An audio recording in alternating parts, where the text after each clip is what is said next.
Hvala.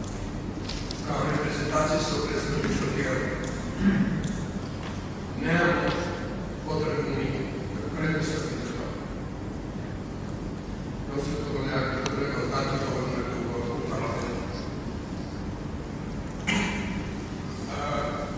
Druga klasa koja u međuvremenu dnevne reda pojača, da može određivati koliko će biti identitetskog odgoja, a koliko će biti hranjskog odgoja, klerička klasa.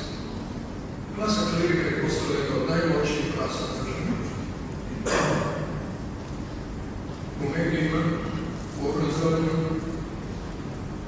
u ministarstvima, u zdravstvu, praktički svim značajnim segmentima, u vojsci, u policiji, u svim značajnim segmentima društva. Kad je kolega Beus Richembergh spomenuo nešto veze sa kleričkom klasom, gleda sam reakciju. Pa i moji kolege preko puta se još suzdržavaju kako bi reagirali. Ne svi.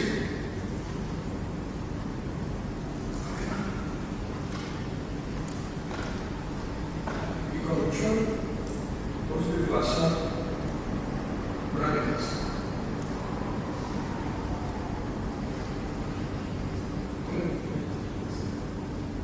Neću tako reći, ali onako kako mi koji ima moć da može odlučivati o tome koliko će se i kako primjenjivati zakon i ustav i sve ostalo. I to je naša činjenica.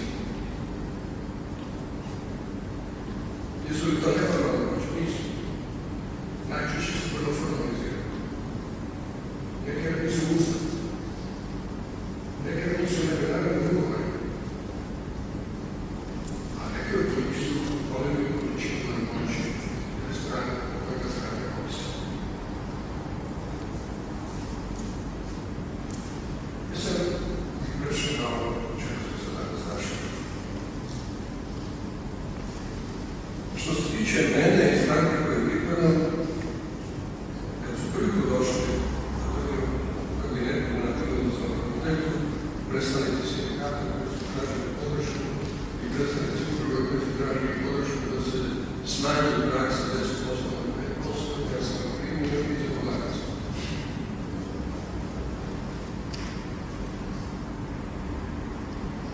I kad su pitanju sindikati, moram reći da bih to i danas radio.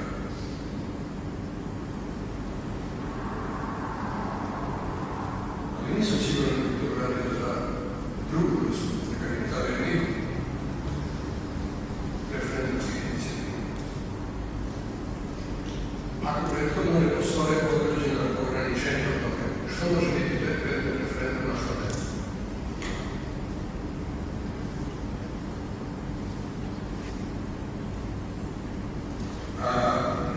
Dakle, apsolutno sam za to da se pojača prisutnost direktne demokracije. Ono što je samo pitanje koliko i kako. U sadašnjim okolnostima nestabilizirane i nestabilne političke elita, odnosno političkih stranaka, kao aktera političkog života, je jako važno promisliti koliko i kako.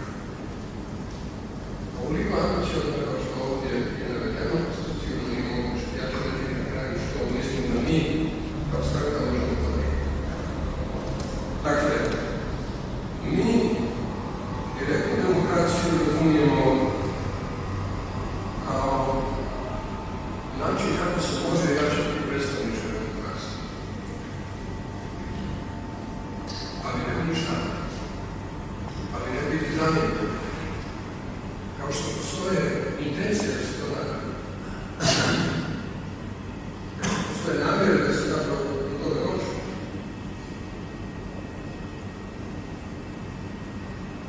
I, dakle, bez obzira na sve slabosti stanja predstavničke demokracije kod nas, ja mislim da je Europa od onih koji koristeći mehanizme referendumskih ili građanskih inicijativa zapravo doveli do stanja koji su suspendirali do takvih predstavničke demokracije. Mi zapravo Republiku suspendirali. Odmah to je jasno. Kao što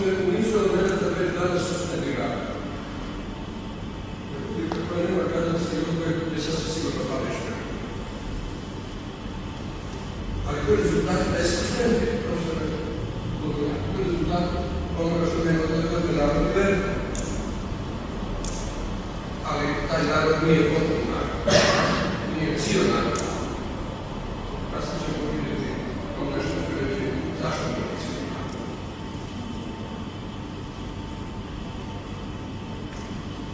Dakle, koliko izravna ili direktna demokratska inicijativa, bez obzira da je riječ o referendumu ili građanskoj inicijativi, ide za tim da smanji postojeći oblike participacije, a samo se zalaže da ona bude tu i da bude snažnije participativna, onda se nešto može prema. Onda je to vidimo opasnost.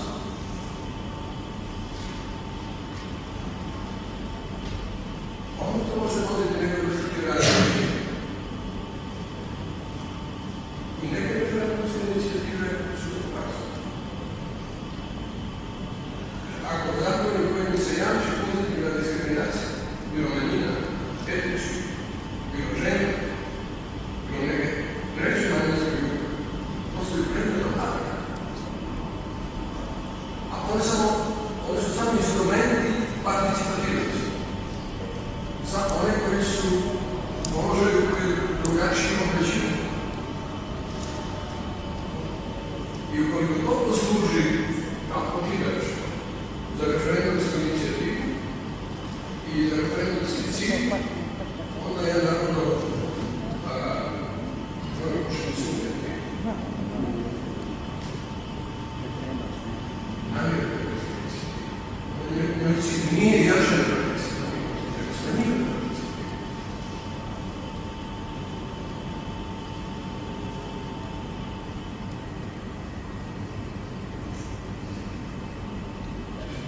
Ja nemam ništa protiv toga da se kritizira nešto kao što je naravno ulica. Bez obzira da li to bilo na referendumu ili bilo u nekom sudu. Ako ima se. To isto nema ništa. Ali to može biti smisao referendumske inicijative.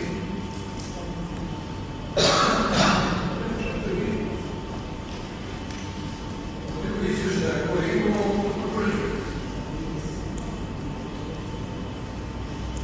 Dakle, o implikacijama i tumačenjima toga ne bih se govoriti.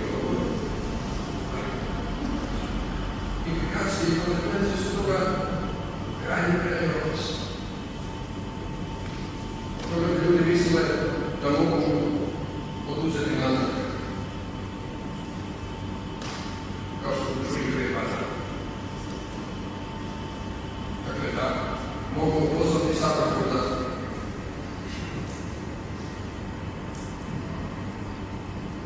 Ali to je praktički na istom tragu.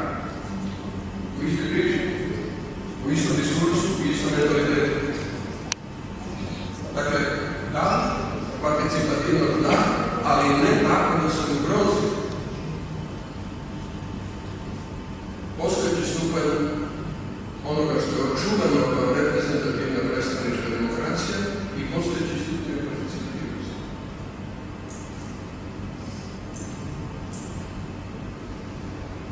Nekim ljudima se ne sviđa što moraju platiti novac zato što nemaju dobljene kvote. Mi imamo dva paradoksalna slučaja kao stranka. U općini Biskupija moramo platiti zbog toga što nema dovoljno žena, a u općini Ciglane moramo platiti zato što nema dovoljno muškaraca. I to je okej.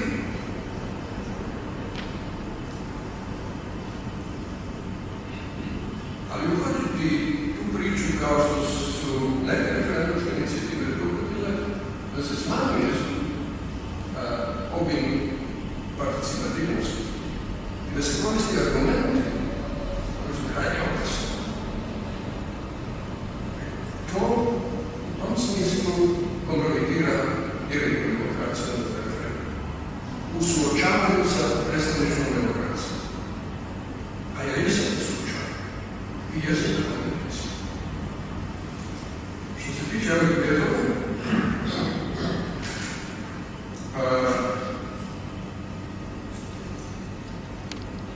nisam siguran o broja izbornih jedinica dovoljno postoji nekakva pretpostavka da se to dogodilo. Da ih treba promijeniti, apsolutno da. Što se tiče 3 preferencijska glasa, od pravila 5%, nikad to nisam siguran. Uz postojeće strane političke strane koje se bore da upravo da očuve neku vrstu vlastite integriranosti, da im se oduzme zapravo mogućnost da kreiraju liste na način koji će im omogućiti da se čuvaju unutrašnju integriranost, nisu super to što je rekao kolega Miletić. Političke stranke zapravo sebe problem bez integracije.